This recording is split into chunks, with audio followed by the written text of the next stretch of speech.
Indiana Newsdesk is made possible in part by the following: IU Health Southern Indiana physicians, primary care and specialty care providers now accepting new patients in Bloomington and throughout South Central Indiana. siphysicians.org.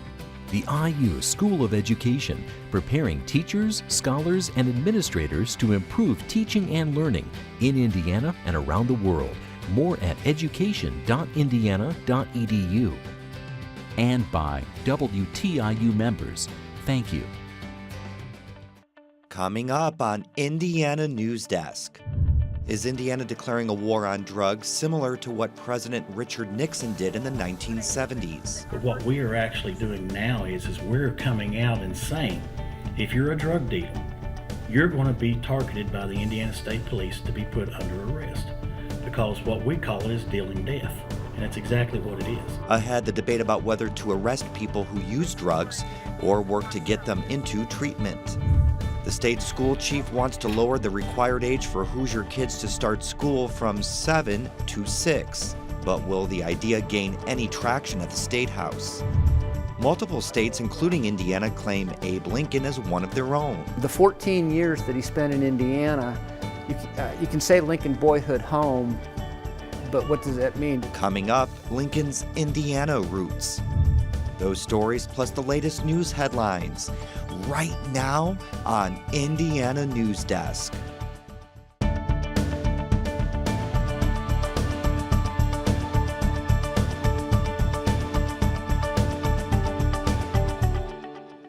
Welcome to Indiana Newsdesk. I'm Joe Wren.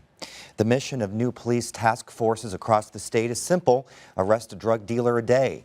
Police say it's about creating a safe, drug-free state. But advocates and public health experts worry that it's harkening back to the failed war on drugs of the 1970s.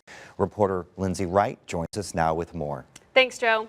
The all-crimes policing teams have been around for a couple months now. What makes them different from how police have always handled drug cases is that police assigned to that task force can focus their attention solely on the drug epidemic.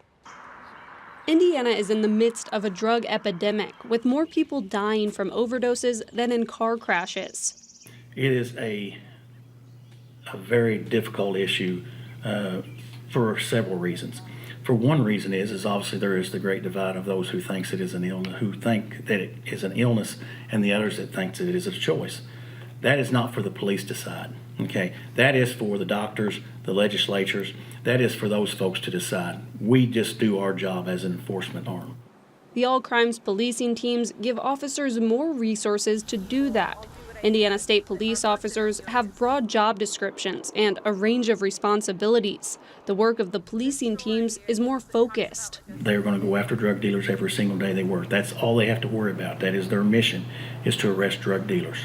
Gooden says it's working.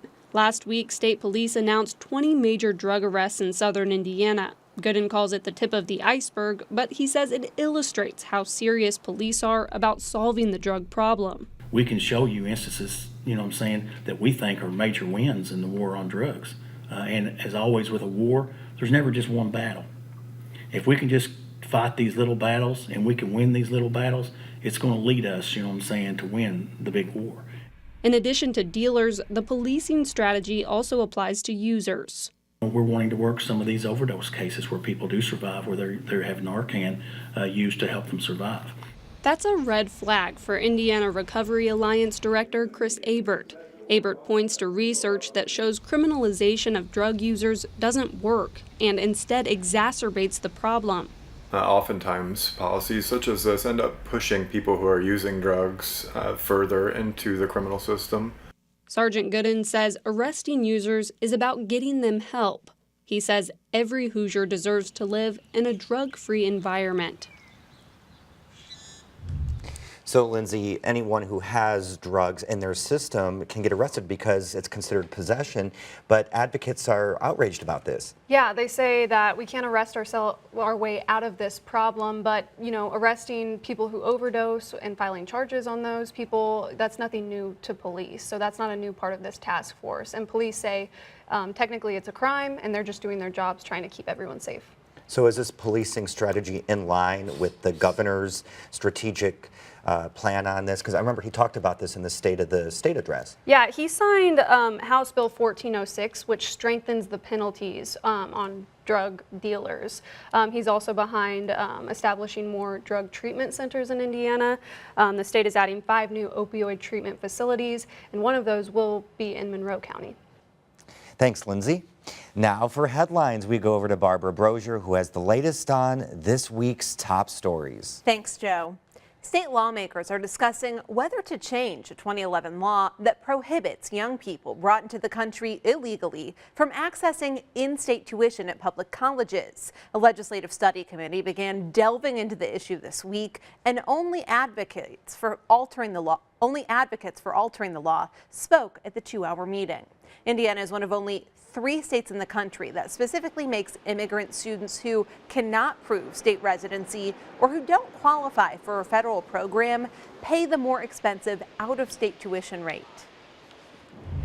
U.S. Senator Todd Young says Hoosiers have contacted him because they're worried about jobs and wages, but also potential conflicts with countries like North Korea. At a forum on national security and economic prosperity this week, Young said ensuring the safety of those in the military is a top priority for the government. We want to avoid that wherever possible. In order to avoid that, it takes a partnership between the private sector, our not-for-profits, and our federal government. Young attended the funeral of fallen Columbus soldier Jonathan Michael Hunter this past weekend. Evansville police say they tried using a stun gun on a bat-wielding man before fatally shooting him this week. Police say the stun gun was, quote, ineffective against 55-year-old Ricky Ard on Tuesday. Video of the incident shows Ard swinging a baseball bat at a police officer before being shot. It happened outside Evansville's federal courthouse. Chalk message written outside the building earlier this week criticized police violence. Only 1 out of 19 Department of Child Services regions are currently in compliance with state caseload requirements, and the Indiana Supreme Court says it can't force the department to comply with caseload requirements in state law. The ruling comes after a DCS caseworker sued on behalf of herself and other caseworkers to force the agency to comply with mandatory limits that restrict, on average, how many cases an employee oversees. The state of Indiana filed a lawsuit to allow it to collect sales tax from online sellers who don't have a presence in the state. The U.S. Supreme Court ruled in 1992 that online retailers don't have to collect and remit sales tax if they have no physical connection to the state. New state legislation that prompted the lawsuit means the state could collect those taxes if the courts rule in its favor. Governor Eric Holcomb visited Bloomington this week for the Greater Bloomington Chamber of Commerce 2017 Governor's Luncheon. Attendees discussed the workforce, in particular advanced manufacturing, an area Holcomb says the state has been pioneering in the industry. We need to be reaching out and leveraging our assets in life sciences and biosciences and growing that footprint. Among those in attendance were Indiana University President Michael McRobbie and Bloomington Mayor John Hamilton. The Indiana Department of Transportation is releasing its proposed changes to the final stretch of I69. Section 6 extends from Martinsville to Indianapolis. INDOT has revised its plan and is hosting public meetings for people to come give their feedback on the changes. A plan INDOT released last spring shows Section 6 following State Road 37, and the plan details interchanges and overpasses. Amidst ongoing concerns over the city of Terre Haute's budget, the Vigo County Council is considering significant cuts as it crafts the county budget for the 2018 fiscal year. As J.D. Gray reports, the council met this week to discuss some of the details. One council member said the goal of the county council is to provide taxpayers with the best plan for the money they pay. Then we're having to look at making $6.9 million in cuts to the requested budget in order to meet in order to achieve the best possible budget for the Vigo County taxpayer. The council is considering lowering the budget for local road funding in light of state legislation aimed at funding infrastructure projects. The council also discussed appropriating money from health savings funds and other areas with surpluses, but no cuts have been decided. In this building, for example, when you look down the hallway, you see these. We've got the second hallway. We have the sheriff's department. We have the jail. We have a number of entities that we are responsible for. And so it's like a puzzle. And you've got all the pieces laid out, and you're trying to put those puzzle pieces together. In reserves or in other funds. Last week, the City Council met to discuss Terre Haute's budget. They need to eliminate a nearly $8 million deficit carried over from previous years. The City Council will hold a budget meeting September 14th, and the County Council is hoping to set its budget that week too. For Indiana Newsdesk, I'm J.D. Gray.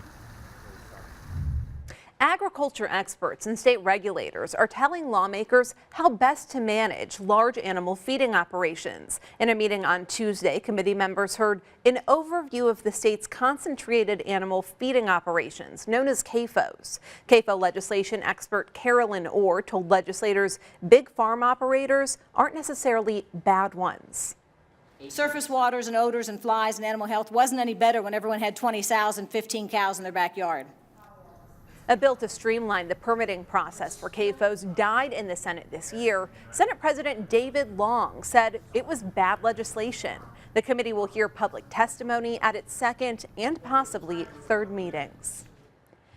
More people who are addicted to opioids are coming into the Marion County Jail, according to the sheriff's office. The influx has the sheriff calling on Indiana lawmakers to spend more to combat addiction. In a statement released this week, Sheriff John Layton urged the state to use part of Indiana's budget surplus to tackle the addiction epidemic outside of the jail. City of Bloomington and Indiana University leaders are criticizing an 18 and up club for a controversial tweet posted over the weekend that referenced underage girls. The tweet was sent out by Kilroy's Recess and later removed. Now, the organization issued an apology saying it was a joke and made in bad taste. IU Provost Lauren Robel says in a letter published in the Indiana Daily Student that she's disappointed Kilroy's move forward with opening the 18 and up club and expressed her concerns to the owners over the summer. Bloomington Mayor John Hamilton said in a statement he would be, quote, engaging with the creators of these messages to encourage more responsible behavior in the future. Cummins unveiled several new engine technologies this week, including a fully electric semi. It's just a concept at this point, but the lighter battery design allows it to hold a charge longer. And Cummins says the same technology is already going to market in different vehicles. We're actually going to see Cummins Electrify powertrain in transit buses before we see it in this type of vehicle, maybe within the next couple of years. The electric engine technology is designed for traveling short distances within town, which makes it ideal for buses. A new phone app lets women get birth control without making a trip to the doctor. Women answer a series of medical questions on the app, which a doctor evaluates. The doctor can then write a birth control prescription. The prescription is delivered to the woman's home or called into a local pharmacy. They just feel that there's less judgment and it's less awkward to talk about these topics that are taboo for a lot of people. Telemedicine legislation passed in 2016 allows doctors to prescribe some medications without seeing a patient in person. Indiana conservation officers and responders with the Indiana Department of Homeland Security are joining teams from around the country to help with hurricane relief efforts in Texas. Governor Eric Holcomb authorized the deployment of 2 DNR Swiftwater rescue teams and 1 support team. IDHS is also supplying more than 200,000 ready-to-eat meals from its inventory. The DNR teams will conduct search and rescue operations while also providing medical care. The Indiana National Guard is also preparing to mobilize and provide resources as needed. IU football head coach Tom Allen says his players didn't finish, and that's how they gave up 29 points to Ohio State in the second half of last night's game. The Hoosiers started out strong and were giving fans everything they'd hoped for, at least for the first half. IU was holding its own against number 2 Ohio State, going into halftime with a score of 14-13. When the Hoosiers took the field after halftime, they started to fall apart. Very proud of our start to the game and most of the third quarter, but there's no consolation in that. So very disappointed in the way that we finished, especially defensively. But Allen adds there's still a long season ahead. The Hoosiers take on the Virginia Cavaliers next Saturday in Charlottesville. And former IU coach Lee Corso says he was overwhelmed when he found out he would be receiving an award at the game last night. He was honored during the sold-out game. Corso coached for Indiana from 1973 to 1982. And boy, those night games are fun, Joe, but everyone is running on caffeine today. Quite the way to kick off college game day in Bloomington. Absolutely. Thanks, Barbara. Coming up next at Indiana Newsdesk. We'll take a look at the life of Abraham Lincoln and why Indiana is just one of several states that claims the former president. And competition is fierce. We take a look at Indiana's housing market and what it means for prospective buyers. These stories and more right here on Indiana Newsdesk.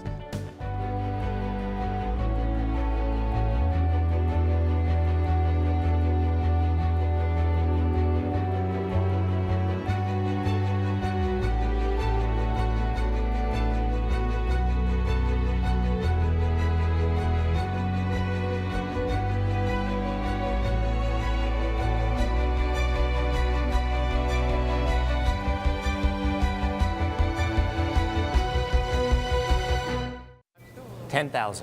15? 15, you think? 20, 21,000? 600. 20.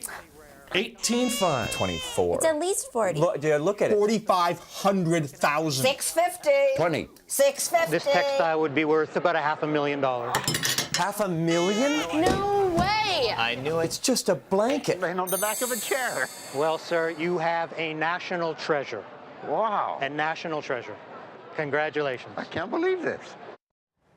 Welcome back to Indiana Newsdesk. President Abraham Lincoln looms large in our nation's history, and for that very reason, many states lay claim to Lincoln as part of their own history. As Sophia Salaby explains, Abraham Lincoln might have been more of a Hoosier than a lot of people realize.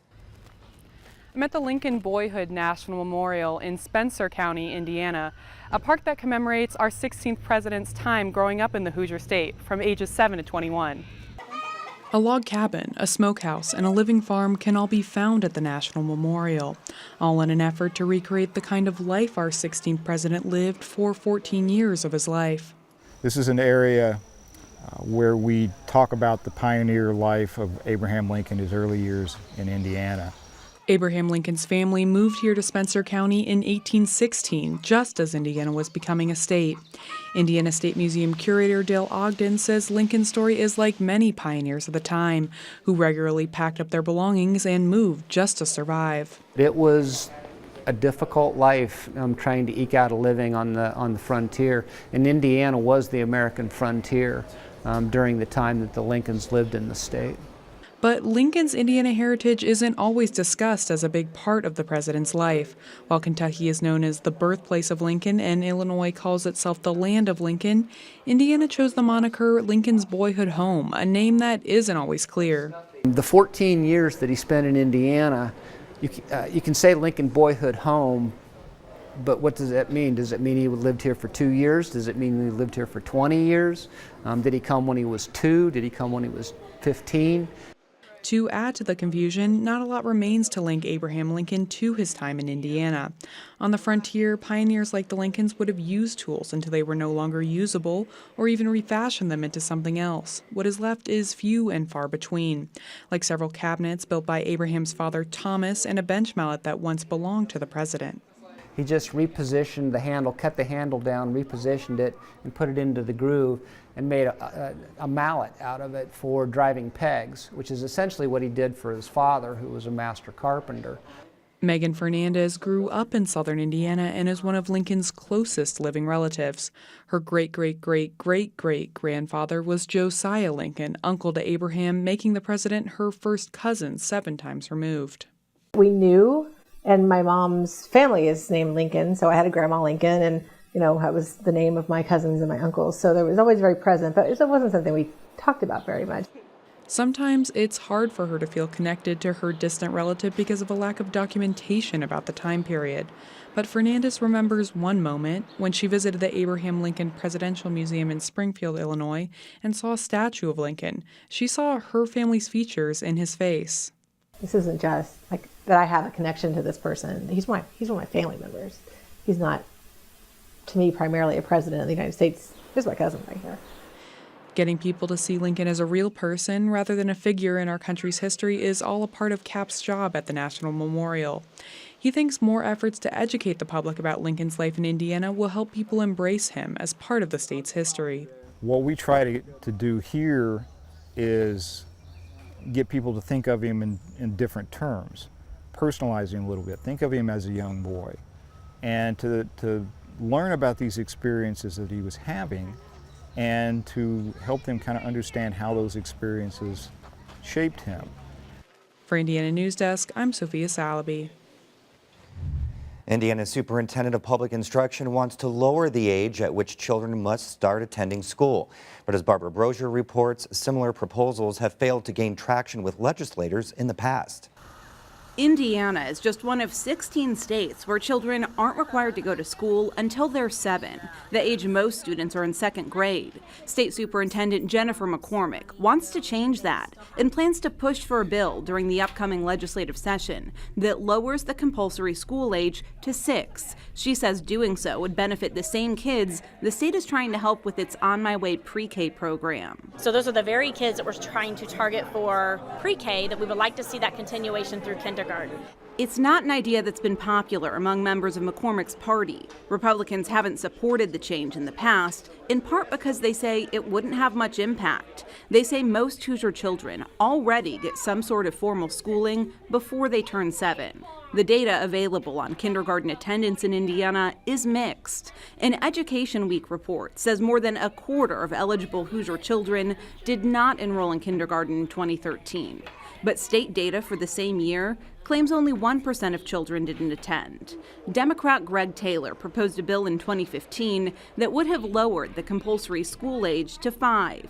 He says it's not so much about the age, but ensuring kids make the jump from pre-K to kindergarten, especially since the state has invested in the program. If you could imagine a 7-year-old starting 1st grade with no prior experience or prior schooling, that could be a difficult task for a young person. McCormick plans to unveil more details about her plan closer to the 2018 legislative session. For Indiana Newsdesk, I'm Barbara Brozier. Well, anyone looking to buy a home in Indiana is facing a competitive market with limited options. That's according to data from the Indiana Association of Realtors. This is the busiest time of the year for home sales. Traditionally, summer is when the most houses are on the market. You can find for sale signs dotting some neighborhoods, but they don't stick around long. The Indiana Association of Realtors report shows the inventory of homes for sale was just over 13% lower in July of this year than in July of 2016. But in some ways, Hoosiers may be doing better than those in other markets. Better in the fact that we'll be able to keep our supply going to meet that demand more effectively than in some markets where land's very expensive or in short supply, or the regulatory environment makes it difficult for new housing to be produced. The number of permits for building new homes is rising. The Indiana Builders Association says the number of permits filed for single-family homes increased 10% this July compared to July of last year. But as we've gone through this run-up in the economy since 2009, it's really started to become very heated as far as demand, and supply needs to keep up with that. And that's where it's very important for these new homes to be built and for new supply to be added and for choices to be out there. And it helps mitigate that pricing pressure. The median and average sales prices have both increased by more than 5% since July of last year. McCoy says it's important to view the house you live in as a home and not a financial investment. It'd be lousy as an investment. We spend money that we shouldn't spend on it, and we make it do certain things we want it to do that probably no one else cares about and we'll get no value out of, and so forth. But it's a significant part of our spending. It's a significant part of our lifestyle and our equity on our balance sheet. McCoy says he expects the increased demand for homes in Indiana to continue. And the movie Columbus premiered Thursday night in the city where it was filmed. Locals, actors, and producers showed up. But as Lindsay Wright reports, many say the biggest star of the show is the city itself. Even Governor Eric Holcomb made a surprise appearance during the red carpet event at the Yes Cinema in downtown Columbus. The city is known for its modern architecture, which plays a large role in the new film. In the movie, a Columbus native sparks up a friendship with the visitor and begins sharing parts of her community. It's not just the backdrop in this film, it's very much, almost like a third lead character in the film. Haley Lou Richardson stars in the movie with John Cho. She says it's unlike any project she's worked on. I feel like the things I learned in this one were like all creative, because it was such a creative, inspiring set to be on and people to work with. The Yes Cinema will continue showings of Columbus throughout the month. For Indiana Newsdesk, I'm Lindsay Wright. And the film has been nominated for numerous awards already. And before we go, a really quick goodbye and best of luck to our producer, J.D. Gray, who's moving on to Washington, D.C. That's the end of this program. Our work continues online as we cover the news throughout the week at WTIUnews.org. Have a great weekend. Indiana Newsdesk is made possible in part by the following: IU Health Southern Indiana physicians, primary care and specialty care providers now accepting new patients in Bloomington and throughout South Central Indiana. siphysicians.org. The IU School of Education, preparing teachers, scholars, and administrators to improve teaching and learning in Indiana and around the world. More at education.indiana.edu. And by WTIU members. Thank you.